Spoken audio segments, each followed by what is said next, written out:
오늘 우리에게 주시는 하나님의 말씀은 마태복음 22장 21절의 말씀입니다. 제가 봉독하도록 하겠습니다. 이르되 가이사의 것이니이다. 이에 이르시되 그런즉 가이사의 것은 가이사에게 하나님의 것은 하나님께 바치라 하시니. 아멘. 우리 옆사람과 평화의 인사 나누도록 하겠습니다. 주님의 평화를 빕니다. 평화를 빕니다. 사람이 사람을 알아가는 데 있어서 무엇이 가장 중요할까요? 사람이 오감 중에서 사람을 판단하는 데 먼저 들어오는 정보가 눈입니다. 우리가 사람을 판단하고 싶지 않아도 뇌과학자들은 사람이 어떤 사람을 판단할 때 첫인상으로 판단하게 되는데 약 3초에서 5초 정도 걸린다라고 그렇게 이야기합니다. 그래서 영업직을 뛰는 우리 일하고 계시는 분들을 보게 되면 좋은 차를 타고요. 말끔한 옷으로 갈아입는 것을 우리가 종종 볼 수가 있다는 사실입니다. 그런데 사람이 첫인상으로만 사람을 판단할 수 있을까요? 그 사람하고 깊게 관계를 하다 보면 그 사람의 말투에 있어서 때때로 그 말투가 어떤지 보게 된다라는 겁니다.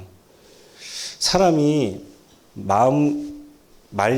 말과 그 생각을 보게 되면 다 마음에서 비롯된 것이다 라고 말해 드릴 수가 있습니다.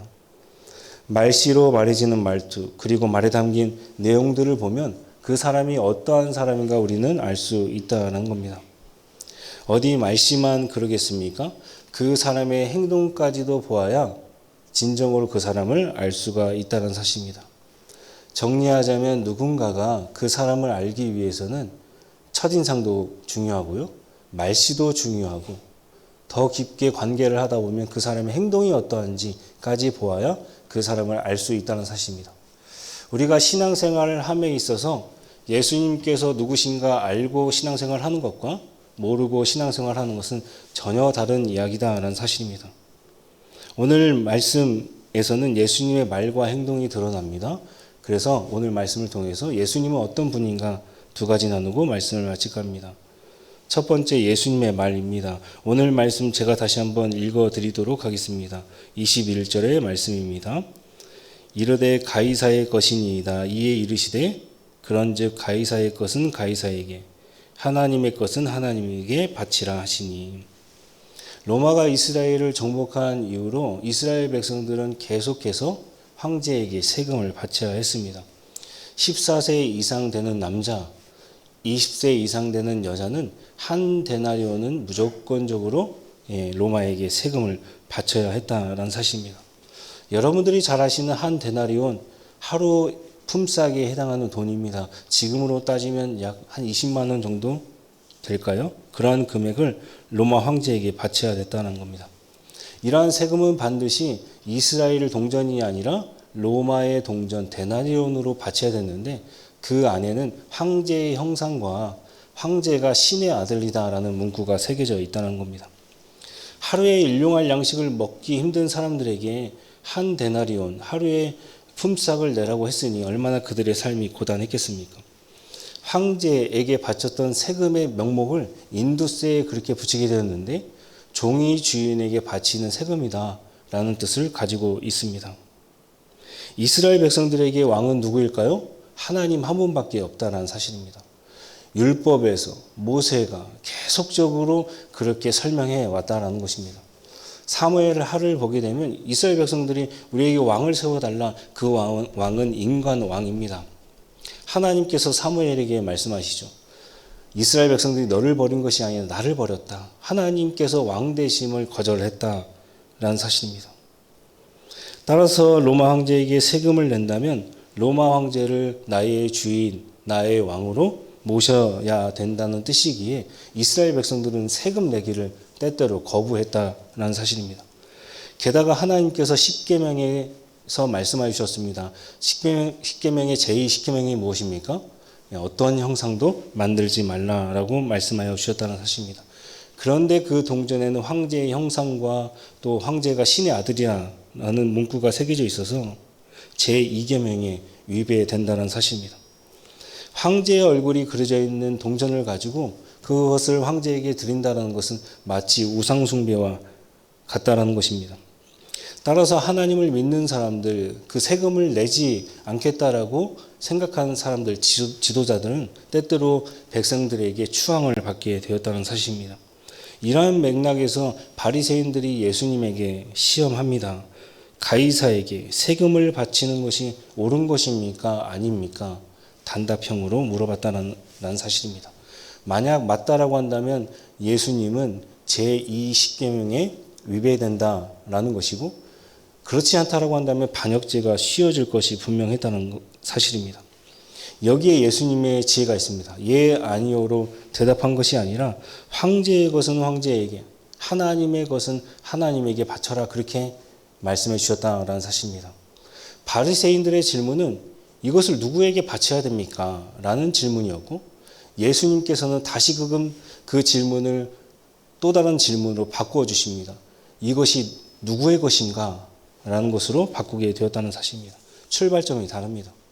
다시 말해서 바리새인들은 이 황제에게 바칠 그 금액도 있다라고 본 반면에 예수님께서는 이렇게 대답하시는 거죠. 황제의 것이 어디 있느냐? 이 세상 모든 만물은 하나님의 것이다 라고 대답하셨다는 사실입니다. 창세기 1장 1절의 말씀입니다. 태초에 하나님께서 천지를 창조하셨다라는 겁니다. 사람이 사는 세상에는 자신의 것이 있습니다. 우리가 살아가는 시대, 물질 만능주의 시대, 소위 자본주의 시대, 그렇게 이야기를 합니다. 사적 재산의 소유를 인정하는 시대를 살아간다는 사실입니다. 등기부 등본에 자신이 가지고 있는 건물의 이름이 등재되어 있고요. 또 뿐만 아니라 자신의 명의로 가지고 있는 통장도 있게 된다는 사실입니다. 다 자신의 이름이 들어간다는 것이죠. 그러나 이 모든 것들이 자신의 것을 뜻하는 것일까요? 성경은 아니다라고 그렇게 말하고 있다는 사실입니다. 모든 것은 하나님의 것이다라고 말씀하고 있다는 것이죠. 성경은 우리에게 지칭하기를 나그네다 그렇게 이야기합니다. 저 천국 갈 때 단 한 푼이라도 가져갈 수 있겠습니까? 그렇지 못한다라는 사실입니다. 우리 모두는 물질의 청지기다 그렇게 말하고 있다는 사실입니다. 나그네, 물질의 청지기 모두 다 하나님께서 이 세상을 창조하신 오직 주인 되시는 분은 하나님밖에 없다는 사실을 인정해야 우리는 창세기 1장 1절의 말씀을 넘길 수 있다는 사실입니다. 연초에 많은 사람들이 계획합니다. 내가 올해는 성경 일독을 해보겠다. 그런데 창세기 1장 1절 말씀을 딱 넘기는데 마음에 걸려요. 그러면 어떻게 성경을 읽어갈 수가 있겠습니까? 지금 바리새인들이 그렇다라는 것이죠. 얼마나 하나님의 말씀을 많이 읽었겠습니까? 그런데 창세기 1장 1절 말씀을 못 넘기는 거예요. 1장 1절 말씀을 못 넘기면 어떻게 됩니까? 성경 자체를 알 수가 없게 된다는 사실입니다. 하나님께서 말씀하여 주셨습니다. 범사의 하나님을 인정하라.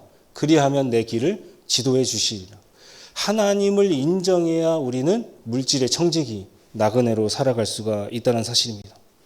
로마가 멸망한 지금 이 순간 로마의 것이 있습니까, 여러분들? 없다는 사실입니다. 영원하신 하나님의 것만 계속적으로 이어지고 있다는 사실입니다. 예수님께서 말씀하신 말씀의 요지는 이 세상의 모든 것은 하나님의 것이다. 하나님의 것만 남아있다. 그렇게 선포하신 것입니다. 창세기 1장 1절 말씀을 가지고 말입니다. 여러분들 마음속에서도 하나님을 인정하는 그 마음들이 계십니까? 나그네로 살아가려는 노력과 물질의 청지기로 살아가는 노력이 여러분들 안에 계십니까? 그렇다면 범사의 하나님을 인정하시기를 바랍니다. 그러면 하나님께서 여러분들의 길을 반드시 인도해 주신다라고 말씀하고 있습니다. 둘째는 행동입니다. 성경을 읽다 보면 말씀과 말씀 사이의 행간을 보게 되는데 때때로 예수님의 행동들이 이미지로 그려질 때가 있습니다. 예전에 다석 유영모라는 선생님이 앞으로 상해 시대가 도래할 것이다 그렇게 말씀해 주셨습니다. 상해 시대라는 것은 한문인데요. 코끼리 상자입니다. 한문은 표상 문자입니다. 어떤 것을 지시하는 대상이 있다는 것이죠. 코끼리를 본따서 만든 것이 바로 코끼리 상이다라는 겁니다. 예를 들어 표지판을 생각해 보시면 될 것 같습니다. 사람이 걸어가는 그 행동에 빗금이 쳐져 있어요. 금지가 되어 있습니다. 그러면 사람들은 말과 글이 없다 하더라도 그것을 보며 아, 보행자는 통행이 금지되어 있구나 라고 생각할 수 있다는 사실입니다. 이처럼 말씀을 볼 때 예수님의 행동, 바리새인들의 표정, 제자들의 그 소위 어리버리한 행동들, 그런 것들이 때때로 읽혀질 수 있다는 사실입니다. 예수님께서는 자신을 시험하는 바리새인들에게 동전을 가져와 봐라 라고 말씀해 주셨습니다. 이에 그들이 한 데나리온을 가지고 왔다는 것이죠. 예수님께서는 그 데나리온을 손에 쥐시고 그들에게 말씀해 주셨습니다. 가이사의 것은 가이사에게, 하나님의 것은 하나님에게. 여기에 예수님의 보이지 않는 행동이 있습니다. 그냥 말만 하셨을까요? 저는 아니라고 봅니다. 동전을 그들에게 던지시며 말씀하여 주셨다는 사실입니다. 충격요법이라고 그렇게 이야기할까요? 때때로 사람의 미사여구가 담긴 말보다 그 사람의 표정, 그리고 한 번의 행동이 묵직한 메시지를 그 사람에게 줄 수가 있다는 겁니다. 이러한 행동은 구약의 예언자들의 행동에 예언 행위에 기반한다는 것입니다. 하나님께서는 호세아에게 말씀해 주셨습니다. 너는 가서 음란한 여자를 아내로 맞아들이고 결혼하여서 음란한 자식들을 낳아라. 그렇게 말씀해 주셨습니다. 그것도 호세아에게 처음 말씀하시는데 복 있는 말씀, 형통한 말씀, 은혜가 되는 말씀, 그런 말씀을 주신 것이 아니라 아니 어떻게 음란한 아내를 맞아들이고 그 여자와 결혼해서 음란한 아이들을 낳을 수가 있겠습니까? 주님께서 호세아에게 처음 주신 말씀은 인간의 입장에서는 도저히 받아들일 수 없는 말씀이었다는 사실입니다. 보통 예언자들은 어떤 사람들입니까? 행동보다는 말로써 하나님의 메시지를 전달하게 된다는 사실입니다. 이스라엘 백성들에게 전하거나 요나처럼 니느웨 사람들에게, 이방 사람들에게 전하는 것이 바로 예언자의 임무입니다. 호세아서 그런 말씀이 없다라는 것입니다. 즉 말보다는 행위를 통하여 하나님의 메시지를 전하고 있더라라는 겁니다.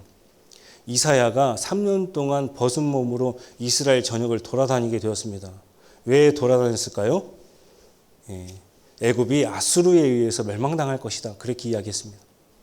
예레미야는 목에 멍에를 메고 다녔다라는 사실입니다. 바벨론에게 항복해라. 그런 메시지를 주게 되었다는 겁니다. 에스겔은 머리를 깎았습니다. 제사장은 머리를 깎으면 안 되는데 머리를 깎게 되었습니다. 왜 그랬을까요? 예루살렘의 파괴와 이스라엘 백성들이 흩어지게 된다라는 메시지를 행위를 통해서 하나님의 말씀을 전하게 되었다는 사실입니다. 왜 말로도 굳이 가능한데 하나님께서는 예언자들의 그 행위를 통하여서 하나님의 메시지를 전달하는 것일까요? 행위로 말씀에 집중케 하는 놀라운 능력이 있다라는 겁니다. 사람이 자신의 뜻을 전할 때 처음에는 나긋나긋한 목소리로 상대방에게 그 말을 전하게 됩니다. 그런데 말을 듣지 않아요. 그러면 어떻게 됩니까? 언어의 칭의를 올리는 거죠. 소리를 지르기도 하고 때때로는 욕을 하기도 합니다. 그런데 그것도 먹혀 들어가지 않을 때는 어떻게 할까요? 몸의 대화를 나누게 된다는 사실입니다. 몸싸움을 하게 된다라는 것이죠. 하나님도 마찬가지였습니다. 수많은 예언자들을 보내서 하나님의 뜻을 전달하게 되었다는 것이죠. 그 길로 가면 망해. 회개하고 돌아와. 다시금 나를 바라봐줘. 그렇게 말씀해 주셨다는 사실입니다. 그러다가 회초리도 들게 되었습니다. 그것조차 안 되니 예언자들의 행위를 통하여서 하나님의 묵직한 메시지를 전하고 있다는 사실입니다. 그것도 음란한 아내를 맞아들이고 음란한 자식들을 낳음을 통하여서 하나님께서는 하나님의 뜻을 전달했다는 사실입니다. 전지전능한 하나님께서 꼭 이러한 방법을 선택하셔야 됐을까요? 하나님의 그 안타까운 심정이 녹아있는 말씀입니다. 제발 나 좀 봐줘.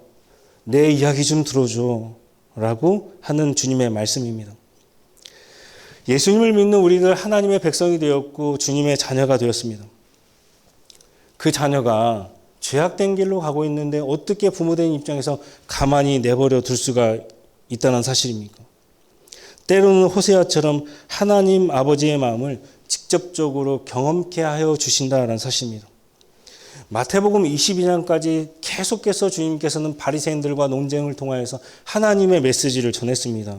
그러나 그들이 듣지 않았기에 주님께서는 행동을 통하여서 충격요법을 통하여서 그들에게 메시지를 전하게 되었다는 사실입니다. 여러분들은 어떠하십니까? 주님의 말씀을 잘 듣고 계십니까? 교회를 통해서도 매일같이 새벽재단에서 하나님의 메시지가 선포됩니다. 수요 예배를 통해서, 목요 중보기도회를 통해서, 금요기도회를 통해서, 심지어는 주일 중보기도를 통해서, 주일에는 담임 목사님을 통해서 하나님의 메시지가 선포된다는 사실입니다. 성경에서 들었다라는 것은 순종까지 포함된 개념입니다. 듣고 나 들었어, 그게 아니다 라는 것입니다. 집에 가는 것을 아는 사람이 집에 가지 않는다면 어떻게 되겠습니까? 그것은 모르는 겁니다. 집에 가는 것을 아는 사람은 반드시 집에 갈 수밖에 없다는 사실입니다. 그것이 성경에서 하나님의 말씀을 들었다, 순종했다라는 의미가 될 수 있다는 사실입니다. 여러분들의 삶에도 예수님처럼 말과 행동으로 하나님께서 주인 되심을 나타내는 오늘 하루가 되기를 주님의 이름으로 간절히 소망합니다. 기도하겠습니다.